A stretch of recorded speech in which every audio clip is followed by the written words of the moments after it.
Hey, I'm Shaye Warner, and you are listening to the Casual Cattle Conversations podcast. Whether you are a seasoned rancher or just curious about the cattle world, this podcast dives into the stories, science, and strategies shaping the future of ranching. Let's get started and keep your herd ahead of the herd.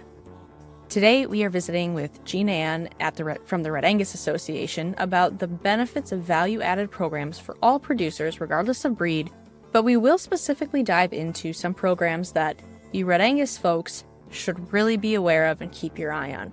This is going to be a quick yet valuable conversation for all of you listeners out there. And with that, let's get to the conversation with Jeananne. All right, Jeananne, it is fun to have you on the show today. And we're going to talk about a conversation or a topic that's valuable to producers and one that I always enjoy visiting about. We're going to be talking kind of about the value-added market a little bit and, what benefits those provide to the commercial cattlemen. But before we dive into that, would you mind helping the listeners get to know you by letting us know why you bet on the beef industry? So thanks again for having me on today, Shaye. I'm happy to be here and have a conversation. But great question to start out on why I bet on the beef industry. And really, it's because this industry is full of resilience. It's rooted in tradition, and producers are aligned with integrity. They're constantly innovating, whether that's through the genetics that they choose to use, sustainability practices, or the marketing tools that they choose to invest in and utilize. Beef also is an extremely versatile protein and offers key nutrients that are really hard to obtain other places. And so I think because of that, there's a continued high demand from consumers, whether that's domestically or globally. And so at the end of the day, I think this industry has the people, the programs, and the product to continue delivering about value and a lot of good into the future. Absolutely. Now, part of your role or the reason that you get to be on the show today is because of a partnership I have with the Red Angus Association of America. And would you tell listeners kind of what your role is with the RAAA? Yeah, so I am the value added department team lead. So I oversee the value added programs that the association offers. Day to day, what that looks like is I work alongside Lauren, who also works in our department, working with producers, enrolling them in the programs, filling tag orders that are associated with their enrollments, as well as completing paperwork and certificates and documents, not only for each of our programs, but more specifically as well for our USDA process verified program. So we also work with buyers, industry partners, other third-party verification companies, sale barns, really to make sure that people producing Red Angus genetics, Red Angus verified calves, are seeing brand recognition throughout the industry and opening up a greater market access for those cattle. Your team definitely has a lot going on and has been working on a lot of things recently. Before we kind of dive into those specifics, when we're thinking about value-added programs in general, in the broader picture of the industry, whether people are raising Red Angus, Charolais, Hereford, whatever it may be, what are some of the benefits to these value-added programs that the industry has to offer? Yeah, so verified differentiation is the biggest thing, right? So we see a lot of cattle going through the marketplace, and being able to add more information and documentation to your calves sets you apart. We see that cattle buyers are looking for added documentation, whether that be through your health practices, genetics, age source verification, etc. What it signals to buyers is that you as a producer are serious about quality, you want to be transparent and trustworthy, and more committed to animal health and productivity, as well as wanting to build a long-term relationship and recognition for years to come instead of maybe just wanting to market a calf crop for this year. So through that and adding a little bit of extra time, aligning with the practices that you may already be doing in your operation and adding that extra documentation allows for a larger access in the marketing channels. Okay.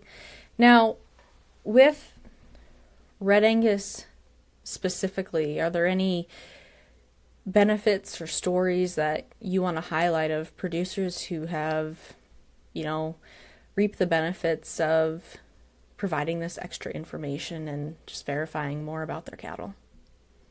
Yeah, so we definitely see a lot of our producers are always looking for ways to add premiums and, again, develop a long-term relationship with buyers, increase the amount of buyers that are bidding on their cattle. And so the beautiful part, I guess, about specifically the programs Red Angus offers is it's kind of lays the foundation and is the first stepping stone if you want to just cover those bases for genetic age and source, or if you want to also layer on additional third-party verification claims and verification, whether that's natural, NHTC, sustainability type practices, anything like that, just adds to it. And so we definitely see producers who have developed a really good relationship with continuous repeat buyers over the years with that. Okay. Now, when we're talking about these producers, does the method of sale make a difference in if producers reap the benefits from enrolling in these programs? Because there are people who go to the barns, there are people who sell privately. I mean, there's multiple different avenues. Yeah, so obviously, when we're selling cattle in larger quantities and maybe more visible global marketing avenues like online, you're definitely able to see a broader audience that way. But I think value added is sought after regardless of how you're marketing your cattle.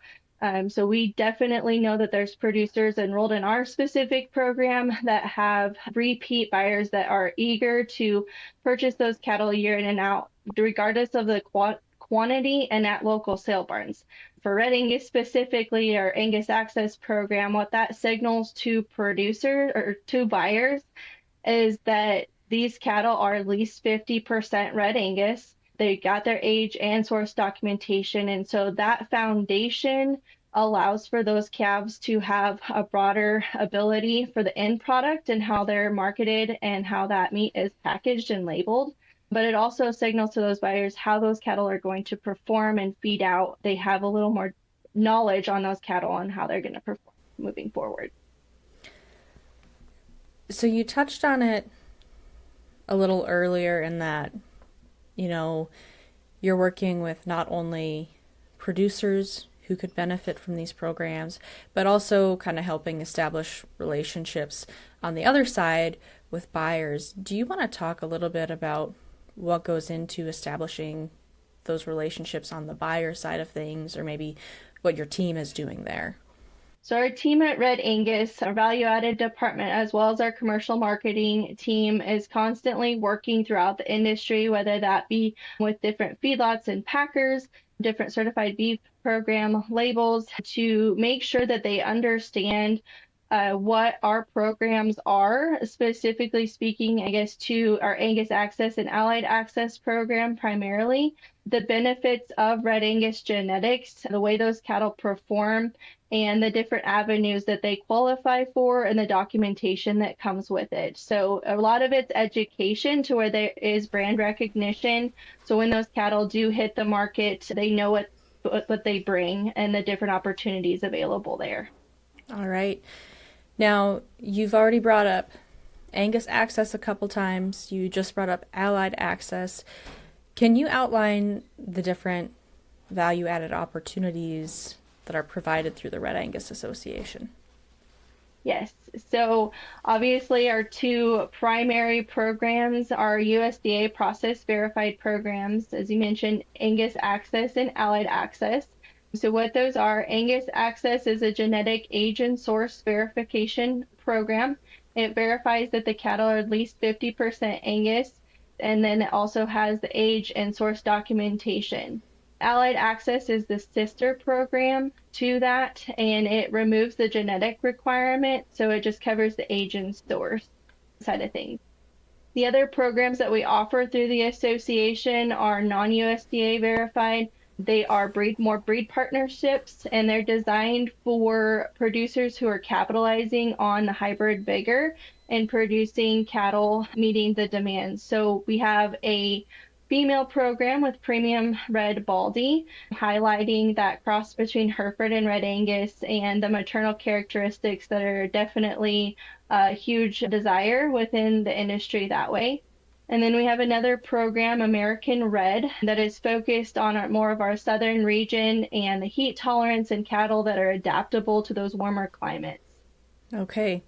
Now, Angus Access is actually a rebrand of what was the FCCP or feeder calf certification program.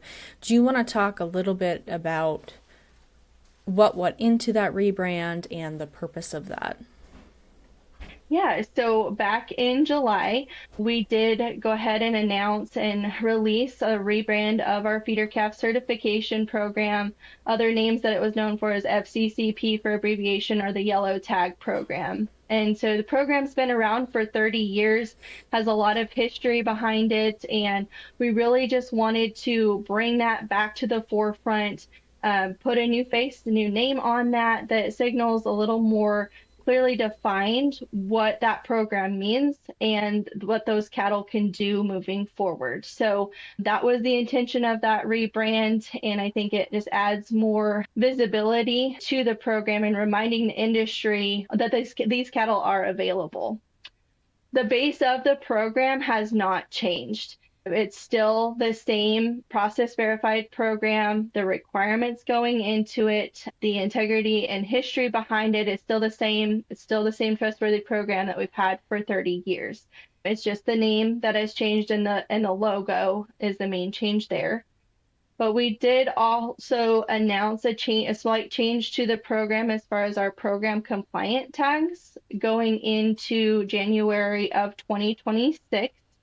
The association is moving to only allow or offering 840 EIDs for that program as the program compliant tag. And so the visual dangle tags that have historically been utilized will still be available as a logo only tag for that visual marketing and management practice, but they will be an accompanying an EID. I know there's some producers that are, asking questions about that transition and have program dangle tags that they've already applied for this year's calf crop or have some still on hand. And we will still allow for those tags to be program compliant and generate certificates of compliance for those cattle tagged that way through July of 2027. It'll just be EIDs that we are selling fresh starting January of this year.